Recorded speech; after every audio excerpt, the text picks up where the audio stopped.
your home with BuildAid on Mix 93.8. Proudly brought to you by AfriSam. AfriSam, creating concrete possibilities. BuildAid on Mix 93.8 FM. Good evening. My name is Graham Alexander in the studio as usual. Simon looking after the desk. Kay looking after all of us. I'm going to be chatting to Alex Cremer from a company Verbatim. We're going to be talking about lighting and more importantly the cost of lighting a home. And later on the show, Brett Cohen's going to talk to us about gas cylinders. Brett's from the gas company. Kay, what fun are we having tonight? Well, you know what? We are just so brilliant on this show because we keep coming up with absolutely wonderful things that everyone loves. Firstly, it's the ice cream, mortar, and you can win some of that if you answer my question just now. And secondly, Bury My Bones, the song about Josie that everyone's raving about. Now what we're going to do is on the 17th of April, we want everyone who'd like to join us to collaborate on the video for this song. So if you want to join us on the day and be part of the video for Bury My Bones in Joburg, send us an SMS with your email address so that we can mail you with all the details. And then the question is, and this is if you can, so you can win some of this delicious mortar ice cream, where would you bury your bones if you were living in Joburg? And we might use that as one of the sort of locations for the video. So SMS us on 41348. My guest this evening is Alex Cremer and Brett Cohen. We're going to be chatting to Brett a little later in the show. Alex, thanks for coming to chat to us. Yeah, thank you very much, Graham. It's great to be back. You're from a company Verbatim.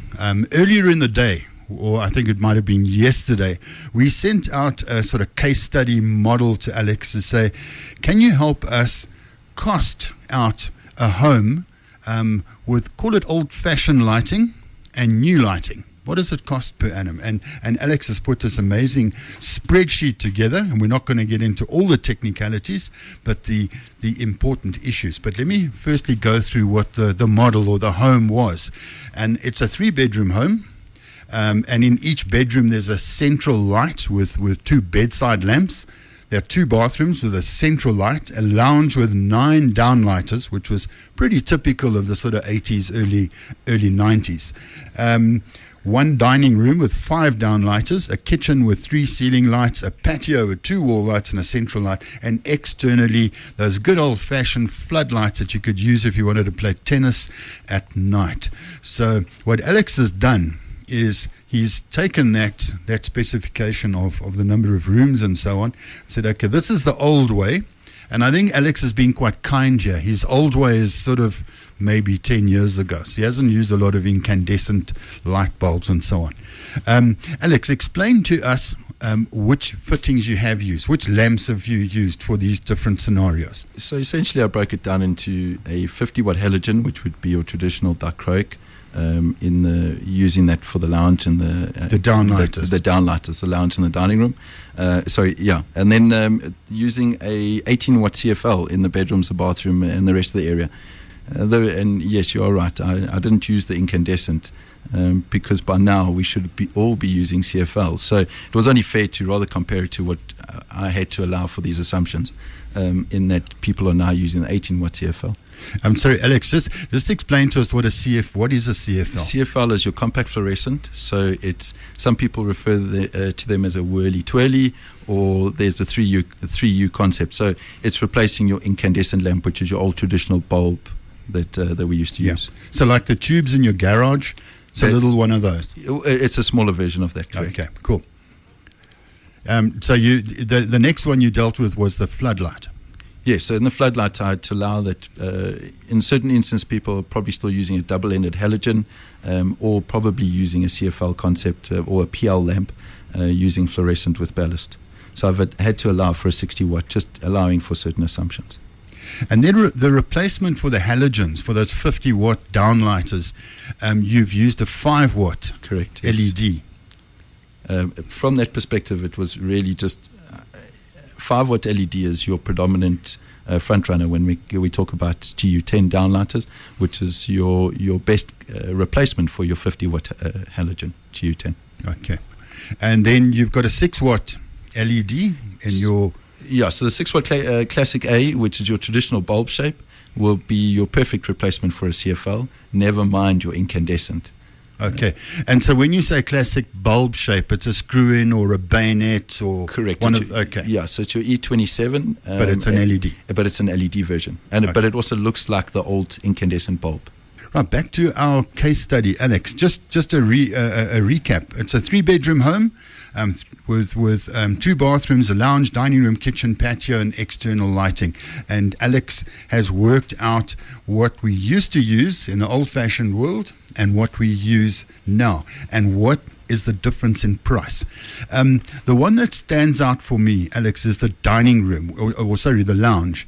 We said let's use 9 downlighters.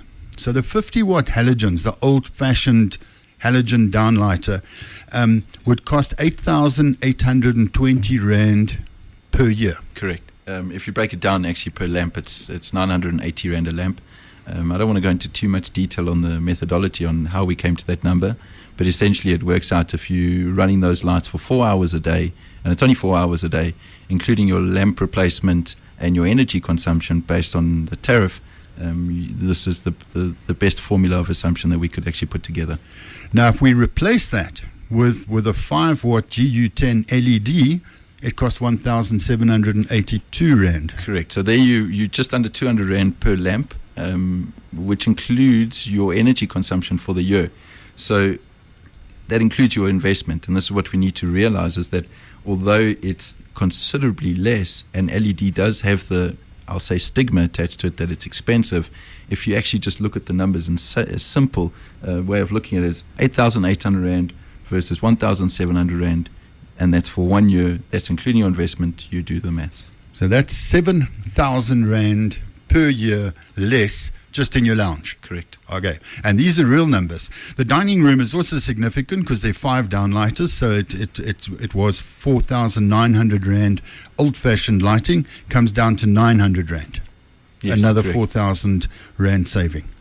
We're not going to go through each of the rooms, Alex, but just tell us, what is the difference between what it used to cost and what it costs now with the lights that you've put in? So I broke it down into a table that very, very easily explains it in saying if you had to stay with your traditional lighting as you currently are, using quite a few assumptions and putting these all into place, you're sitting at about 23,000 Rand. Your lighting is going to cost you a year. If you then had to then change over to LED technology, yes, you have the initial investment, but you're then sitting at a total cost of 7,400 Rand or thereabout, giving you a 68% saving. To give you a Rand number, that's almost 16,000 Rand. BuildAid on Mix 93.8. Right, I still have this package in my hand. It's a GU10 or old-fashioned sort of downlighter, but it's an LED. It's one of the newer ones. Something else that's on the package, obviously, is its wattage. It says it's a 4 watt. And as we know, our old lights were like 50, 100 watts.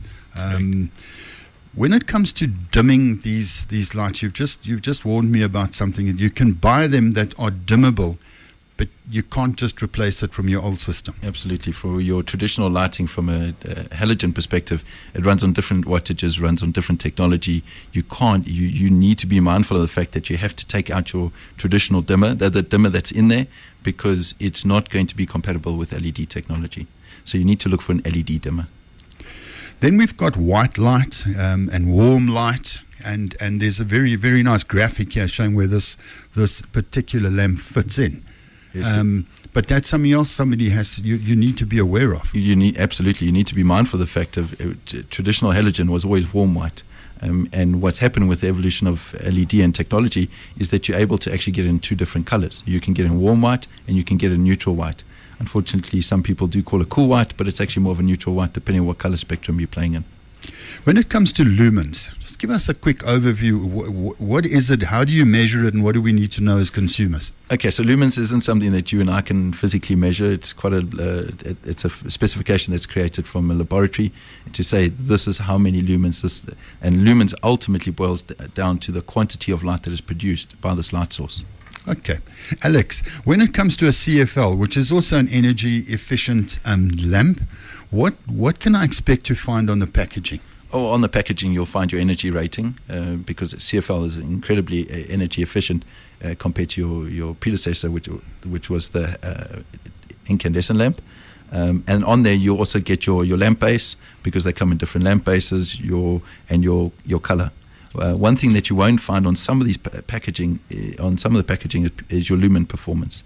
It won't spec that, because the way we used to measure light was always in wattage. So when we go as consumers, we go and we ask for 18 watt CFL, we're not mindful of what this lumen performance is. And the reason for that, purely why we're talking about this, is when you refer back to an LED, a 4 watt LED of one manufacturer produces a certain amount of lumen is not the same 4 watt that another manufacturer produces.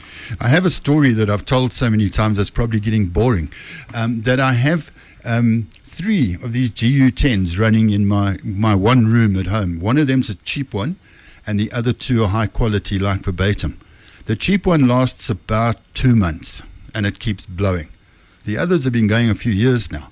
Quality is so important. How does a consumer measure quality of a product like this? There's ultimately 2 aspects to this, and the first is your brand association.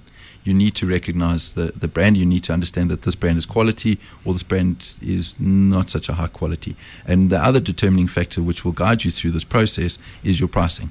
So your price guide will then say to you, right, this product costs this much, this is my lumen performance, and the other product is in a completely different realm where it's far cheaper.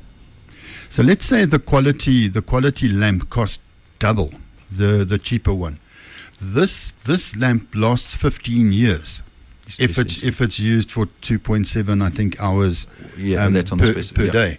I mean, our model earlier we're allowed 4 hours per day, but it doesn't matter. It's still 10 years.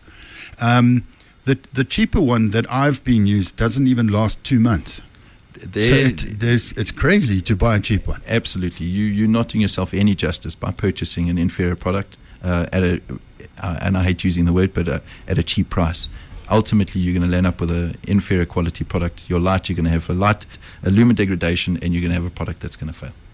Alex, thanks again for sharing your knowledge with us. It's really helpful. And all the work you put into that costing and that spreadsheet, thank you so much. Only my pleasure. And thanks too to Kay and Simon for looking after things. And to Mr. Jackson, who films the show out there on YouTube. Up next is Adam Ford Mustang and Motoring in the Mix. Remember, we do this every Wednesday between 6 and 7. Chat to you next week. Ciao. With BuildAid on Mix brings you all sorts of interesting info about building. Graham Alexander chats to different guests every Wednesday evening between 6 and 7. Proudly brought to you by AfriSam. AfriSam, creating concrete possibilities.